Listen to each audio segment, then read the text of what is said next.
Bonjour, ici Patrick Pierrat. Voici l'essentiel des nouvelles en ce lundi 25 septembre.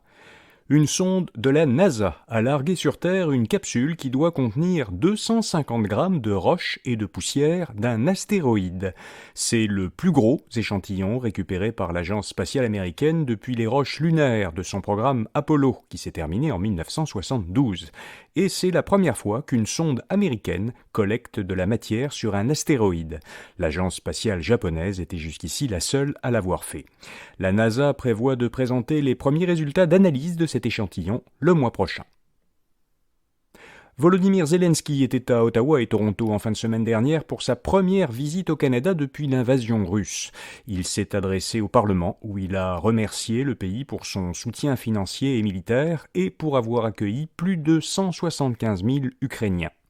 Il y a eu un incident à l'occasion du discours de Zelensky, mais on ne l'a réalisé que par la suite.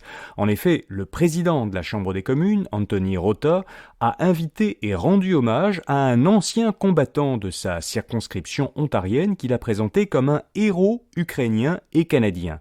Or, selon plusieurs organisations juives, cette personne, âgée de 98 ans, a combattu pendant la Seconde Guerre mondiale dans une unité ukrainienne nazie. Dans un communiqué, Anthony Rota a indiqué hier qu'il était seul responsable de cette initiative et qu'il en assumait l'entière responsabilité. Il a présenté ses excuses aux communautés juives. Pour en revenir à Zelensky, le gouvernement canadien a profité de sa visite pour annoncer une nouvelle aide militaire de 650 millions de dollars à l'Ukraine. Cette aide comprend 50 véhicules blindés, dont des véhicules d'évacuation médicale.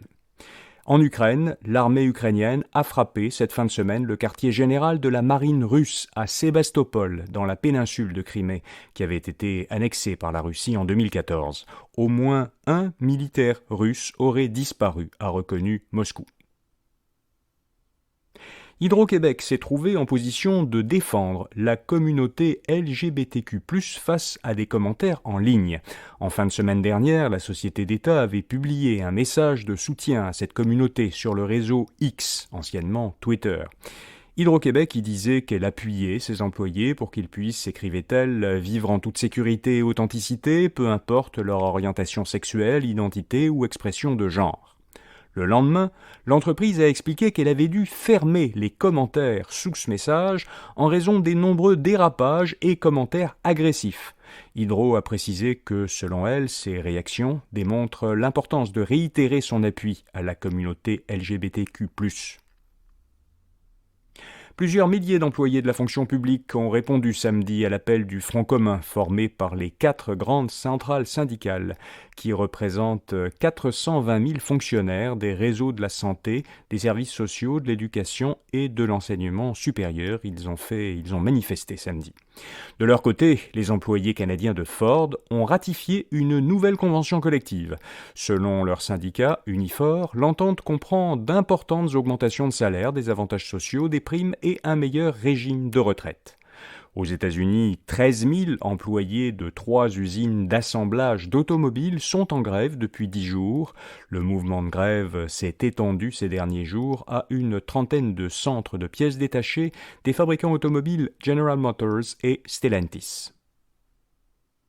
Le Québec a maintenant un ordinateur quantique. Il est situé dans les locaux d'IBM à Bromont, en Estrie, et il est doté d'une grande puissance de calcul.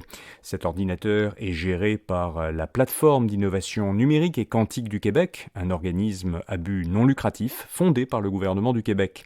L'organisme doit bientôt lancer un service permettant aux entreprises et aux organisations d'utiliser cet ordinateur quantique. Microsoft et Google ont chacune annoncé la semaine dernière plusieurs nouveautés visant à mieux intégrer les technologies d'intelligence artificielle à leurs principaux produits. Copilot, l'assistant IA de Microsoft, sera d'ici la fin du mois intégré à plusieurs applications de Windows 11, dont Word, Excel, PowerPoint, Outlook et Teams. De son côté, Google a présenté plusieurs nouvelles fonctionnalités d'intelligence artificielle qui doivent faciliter le montage et la publication de vidéos dans YouTube, et des extensions de son robot conversationnel Bard qui permettront de l'utiliser dans des applications dont Gmail et Google Docs. Enfin, comme chaque lundi, InfoBref vous fait découvrir une jeune entreprise québécoise innovante. Aujourd'hui, Mini, ça s'écrit M-Y-N-I, une jeune entreprise de Québec. Elle fabrique une gamme de produits ménagers et de soins personnels moins toxiques que la plupart des produits courants. Ces produits sont faits d'ingrédients naturels, issus de sources renouvelables, ils sont biodégradables et à faible risque pour les écosystèmes aquatiques. Mais la principale originalité de Mini est qu'elle vend ses produits sous la forme de capsules ou de poudre. Le client les mélange ensuite avec de l'eau dans une bouteille. Ça réduit de façon importante l'empreinte environnementale liée à l'emballage et au transport de ces produits. Pour en savoir plus sur Mini, allez lire son portrait à infobref.com. Voilà, vous savez l'essentiel. Bonne journée et à demain matin.